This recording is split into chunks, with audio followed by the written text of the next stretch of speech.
درویشوں کے علاوہ دنیا کے لوگ بچوں کی مانند ہیں جو دنیا کے کھیل میں مگن ہیں۔ کنواں کھوجنے والے کنویں میں جا گرتے ہیں۔ کوئی برا آدمی سزا پائے بغیر نہیں رہتا۔ حق پر یقین رکھو، باقی جو ہوتا ہے ہونے دو۔ مجاہدے کرنے کے بعد جب تک فنا کا درجہ حاصل نہ ہوگا مشاہدہ نہیں ہوگا۔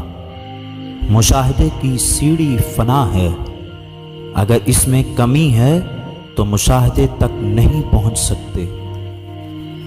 بقا اور فنا کی بہترین مثال اگر ہے تو یہ ہے، جس طرح ستارہ سورج کے شعاع میں کھو جاتا ہے، اسی طرح عبد اپنے آپ کو رب کریم میں کھو دیتا ہے۔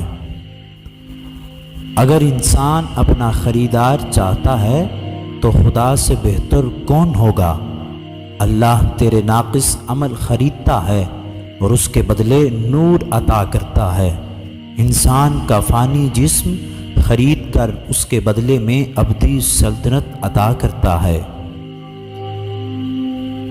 جب تم میں کوئی کمال نہیں تو پھر بناوٹی باتوں کو چھوڑ کر اللہ کی طرف رجوع کر، وہاں پہ مقبولیت کے لیے کمال کی کوئی ضرورت نہیں۔ تیرا اللہ کی طرف رجوع کرنا ہی مقبولیت کے لیے کافی ہے۔ انسان کو گزرے گناہوں سے مایوس ہو کر آنے والے احوالوں کی اصلاح کو ترک نہیں کرنا چاہیے۔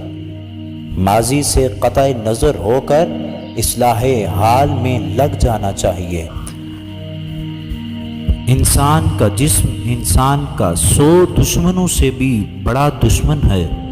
جب بیمار ہوتا ہے تو انسان علاج کی تلاش میں پریشان ہوتا ہے، اور جب تندرست ہوتا ہے تو شیطانیت پیدا کرتا ہے۔ فقر اور عدم سے انسان کا ڈرنا ایسے ہی غیر واقعہ ہے جیسے ہندو غلام کا سلطان سے ڈرنا تھا۔ جو شخص غمگین ہو اس کے بارے میں سمجھو کہ اس نے اللہ سے تعلق پر صبر نہیں کیا، بلکہ اللہ سے بے وفائی کی اور دغا دینے والی چیز سے تعلق پیدا کیا۔ اگر تو قطرے میں سمندر کے جلوے دیکھنا چاہتا ہے تو اپنے میں رزق حلال کی عادت ڈال۔ اگر انسان ظلم وغیرہ سے پاک ہو تو اس کا دل آسمان سے بھی زیادہ منور اور روشن ہوگا۔ اللہ کی رحمتوں کے خزانے کبھی کبھار ایسے لوگوں کے پاس ہوتے ہیں جو کہ بظاہر معمولی انسان نظر آتے ہیں۔ مسکین اور بظاہر حقیر انسانوں سے بدگمانی کرنا الٹا کام ہے۔ اللہ کی طرف سے ہر سزا کے ساتھ عطا بھی ہے۔ سزا کے بدلے عطا کا شرط یہ ہے کہ حضور مع الحق ہو، یعنی اللہ کی طرف رضا اور محبت سے قلب کے ذریعے رجوع ہو۔ انسان کے لیے شیر اور سانپ اتنے مہلک نہیں جتنے دوست اور اپنے ہلاک کرنے والے ہیں۔ ان کی موجودگی میں ملاقات سے وقت ضائع ہوتا ہے، اور غیر موجودگی میں ان کی یاد میں فکر برباد ہوتا ہے۔